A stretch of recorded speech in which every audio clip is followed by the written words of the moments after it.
China is by far the leading processor and refiner of rare earth metals. That's seen as a strategic threat. A US-led international partnership has emerged to challenge that dominance. What will the new order look like, and how can Canada be a winner here? We have what the world wants. Take on the energy side. We are an energy superpower. We are top 5 in 10 of the world's most important critical minerals. Canada just delivered a message that Washington has spent years trying to avoid. The United States cannot break free from China's grip on rare earths unless it goes through Canada first. Not theoretically, not eventually, but right now, in the middle of Donald Trump's second term, when the global race for critical minerals is more intense than ever. As the U.S. scrambles to challenge Beijing's dominance in rare earth refining, a quiet but decisive shift is taking place north of the border. Canada, long underestimated in this sector, is suddenly positioning itself as the Western world's indispensable supplier. And for all of Trump's tariffs, pressure campaigns, and tough soundbites, none of it changes the fact that Canada controls the one resource Washington needs more than anything else: stable, scalable, politically reliable feedstock for the entire critical minerals economy. This is not a symbolic development, it is a structural one, and the consequences are enormous. For more than a decade, China has controlled the part of the rare earth supply chain that truly matters, the refining and processing capacity. It doesn't matter where the ore comes from if it must be shipped to China before it becomes useful. That dominance has shaped everything from global electronics to defense manufacturing. The United States has been loudly declaring its intention to fix that. In recent months, senior U.S. officials have repeated that the race with China for technological and mineral supremacy is urgent. Trump's administration has even backed a multi-billion-dollar refining partnership with Korea Zinc. But ground has barely been broken, and full-scale production remains years away. Meanwhile, China continues to adjust its export licensing in ways that remind everyone how much leverage it still holds over global supply. Into this landscape steps Canada, but this time not with vague ambition. Ottawa and Queen's Park have finally dismantled one of the greatest barriers to Canada's progress: the overlapping regulatory system that left investors confused, frustrated, and uninterested. Their new One Project, One Process framework significantly shortens the timeline for approvals, giving Canada something it has lacked for years: predictability. On top of that, Canada has unveiled dozens of new strategic partnerships with G7 allies, backed by billions in funding for exploration, processing, and infrastructure. Ottawa has even invoked the Defense Production Act to guarantee domestic demand and price stability, ensuring that critical minerals projects can scale without the market volatility that usually scares developers away. In other words, Canada is no longer the polite junior partner waiting for U.S. direction. It is becoming the backbone of the West's non-China supply chain. The geopolitical reality is brutally simple. The United States does not have enough rare earth ore, enough processing capacity, or enough trained specialists to replace China on its own. The Western talent pool is so limited that experts openly admit countries may need to poach Chinese specialists to keep new refineries running. Even then, the U.S. would still need stable, large-scale sources of raw material. That leaves one option: Canada. Canada has the deposits, Canada has the political stability, Canada has the allied trust, and thanks to the recent regulatory overhaul, Canada finally has the ability to bring projects online faster than at any point in modern history. For Washington, that means every step toward independence from China begins with an uncomfortable truth: it cannot move forward without Canada. No amount of speeches, subsidies, or strategic declarations changes that fundamental dependence. For decades, U.S. politicians assumed Canada would naturally align its industrial decisions with America's strategic priorities. That assumption no longer holds. Ottawa has made it clear that it will choose which mining projects to prioritize based on Canada's economic, environmental, and geopolitical needs, not Washington's wish list. Limited public funds mean only a select group of projects will receive federal backing, and those choices will shape the next 20 years of Western supply. Trump can threaten auto tariffs all he wants. He can raise duties on lumber, aluminum, and steel, but he cannot bully Canada into fast-tracking or financing rare earth projects that Ottawa does not consider strategic. This time, Canada is not following, it is leading, and the U.S. has no choice but to accept that shift.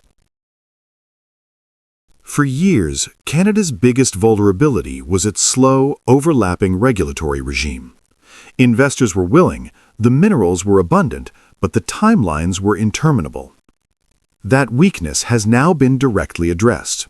Federal and provincial governments are aligned, processes are being streamlined, the Ring of Fire has a clear timeline.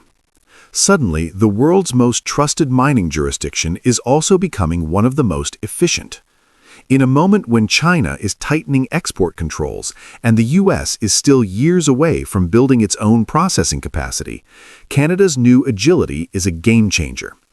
This transformation makes Canada the partner every G7 country wants, and the partner Washington must rely on, whether it wishes to or not.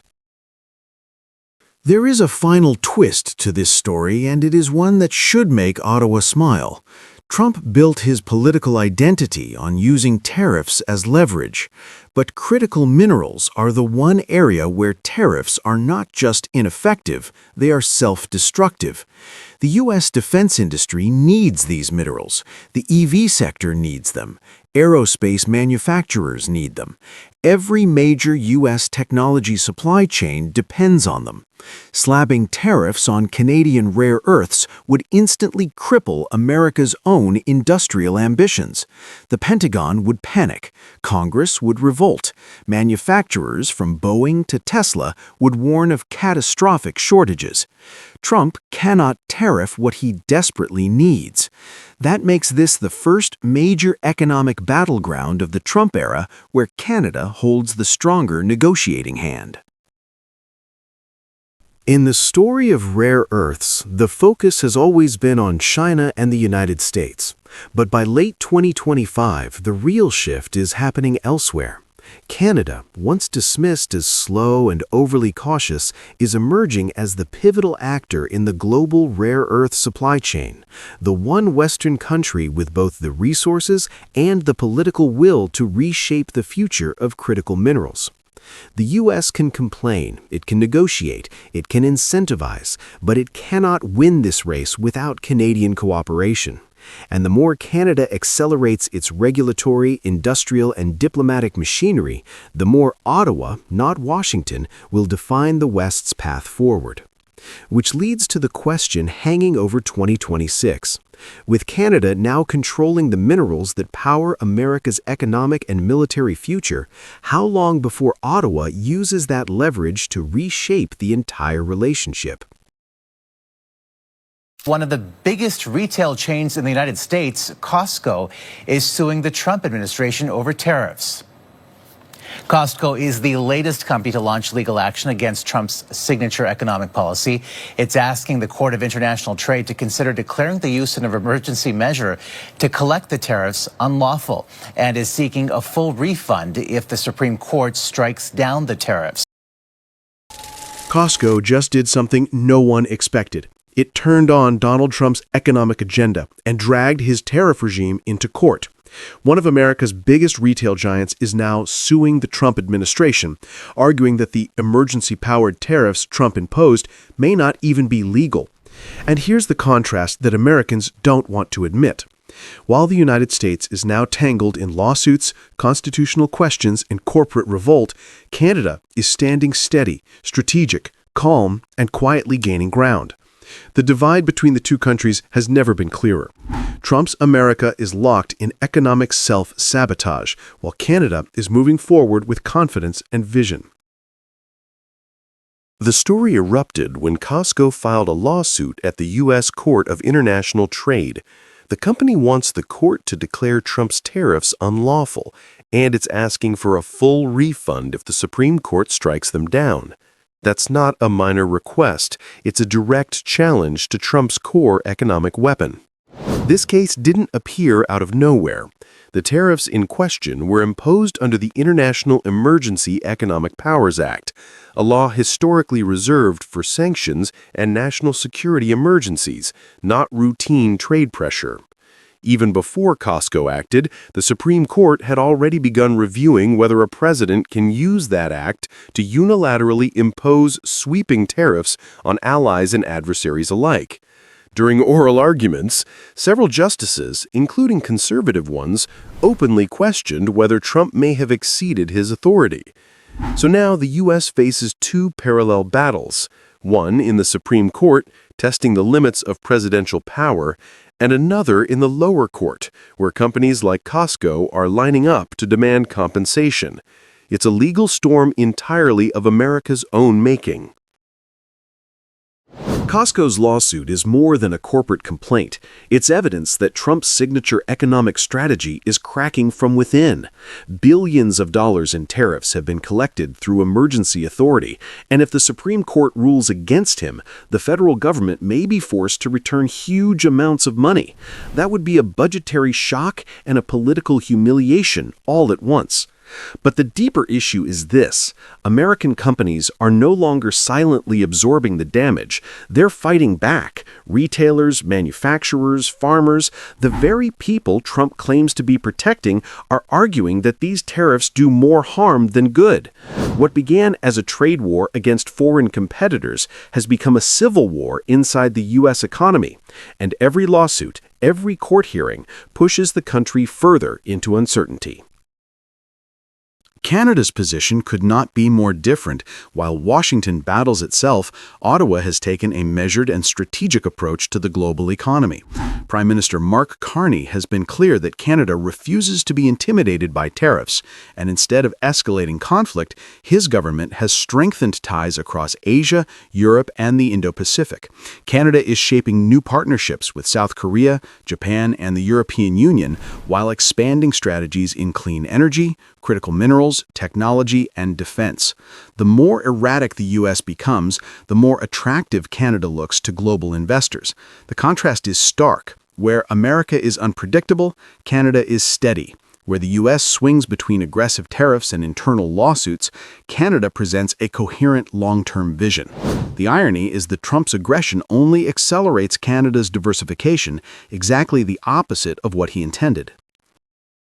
Costco's decision to sue the U.S. government sends a signal that Ottawa could never send itself.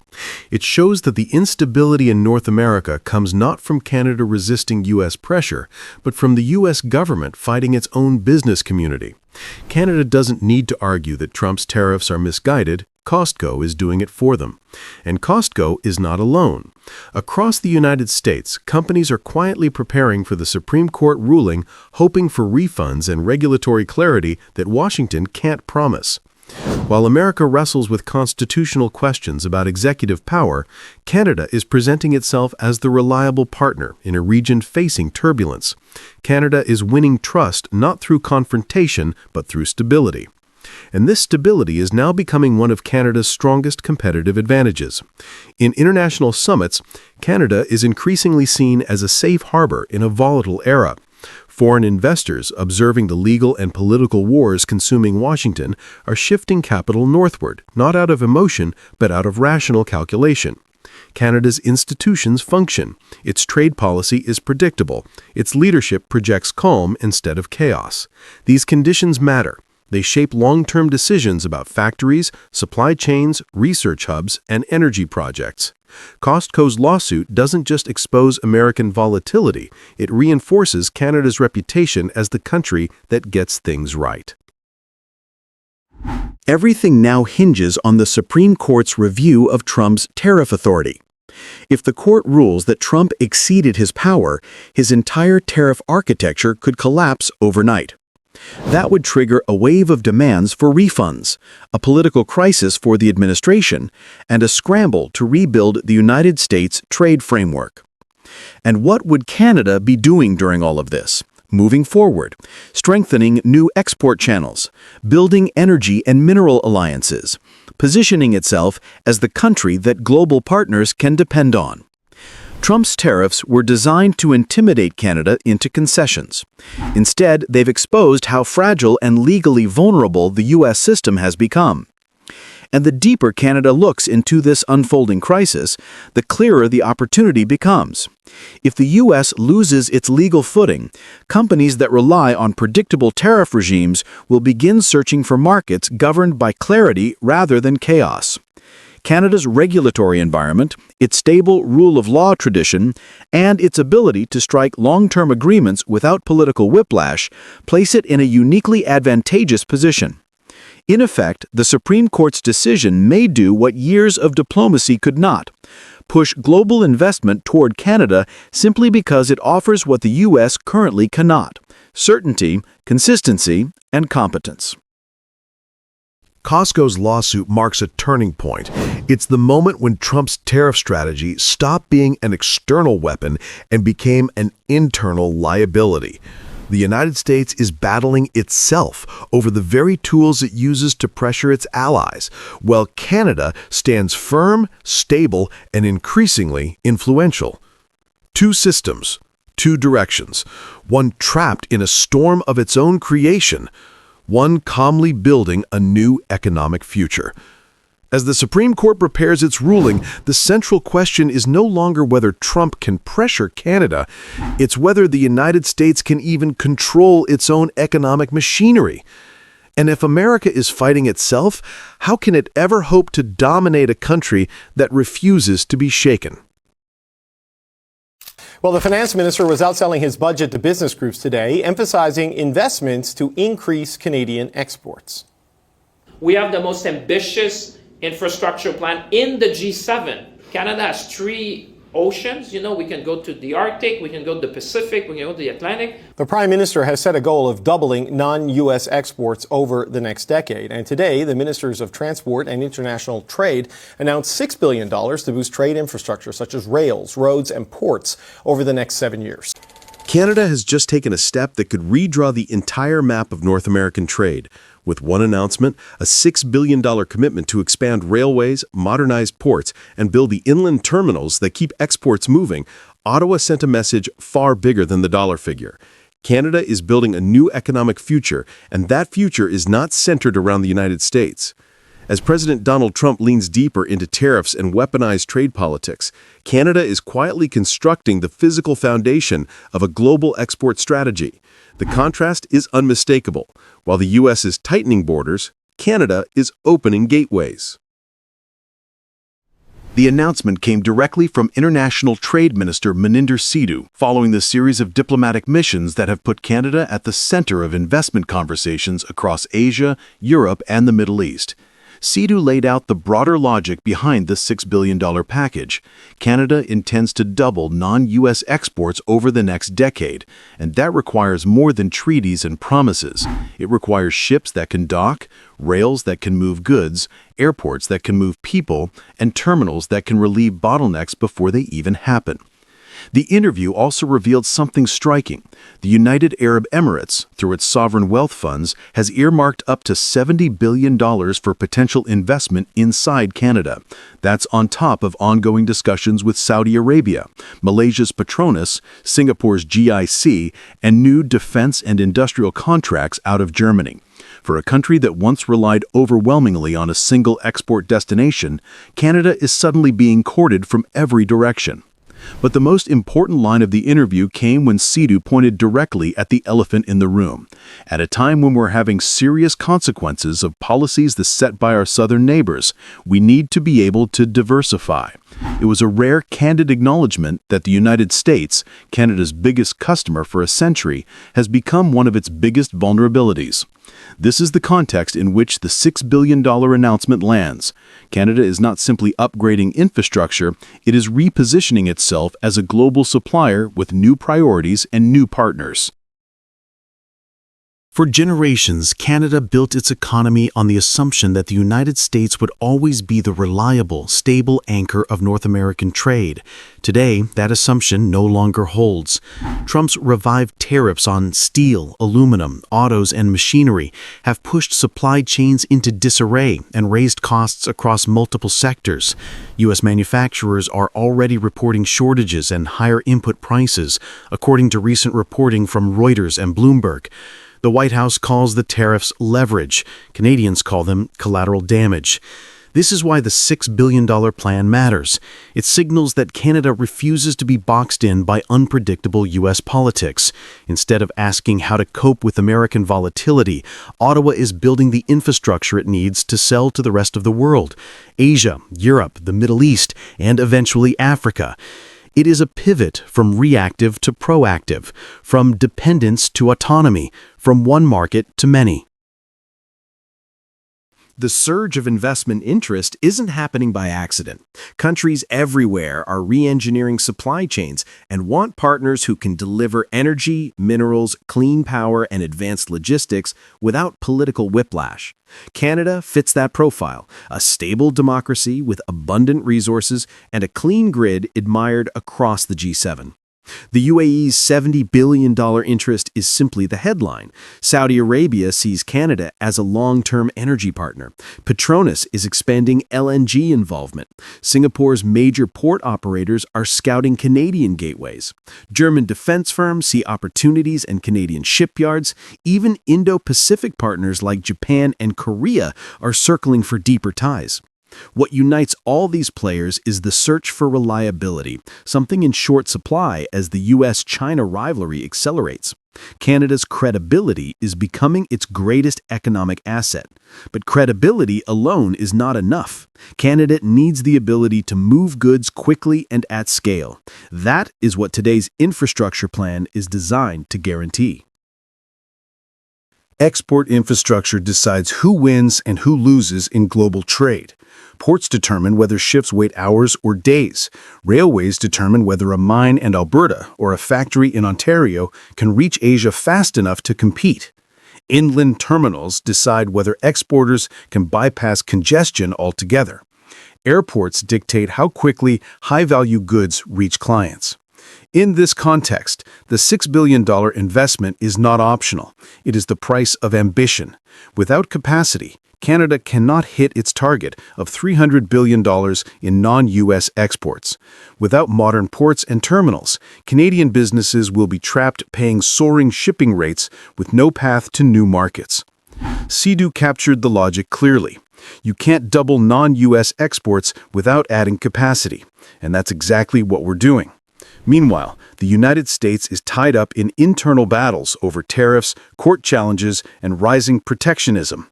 Canada, in contrast, is presenting itself as a stable alternative for global industry. One country is tightening, the other is expanding. In a world drifting toward economic nationalism, Canada is charting a different path, one based on openness and predictability.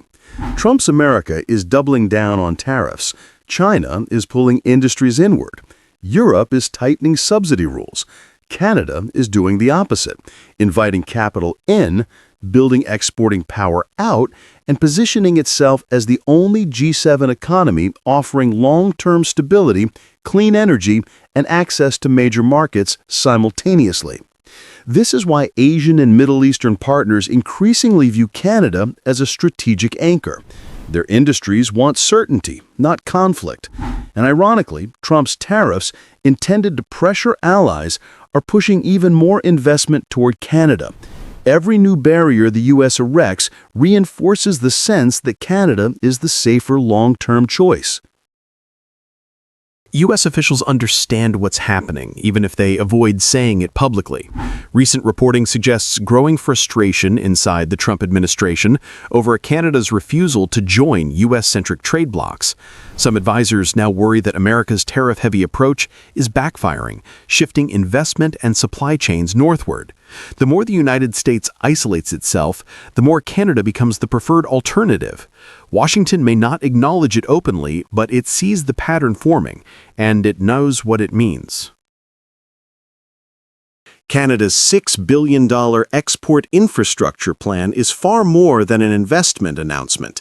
It is a declaration of strategic independence. It says that Canada will not be defined by U.S. policy swings, tariff threats, or political turbulence. It will define its own future and build the capacity to reach every corner of the global economy. The world is watching. Investors are arriving, supply chains are shifting, and Canada is taking a place it has waited far too long to claim, a confident, connected, indispensable trading nation with its own global identity. The only question now is whether Canada can move fast enough to turn today's momentum into tomorrow's dominance, before geopolitical currents shift again.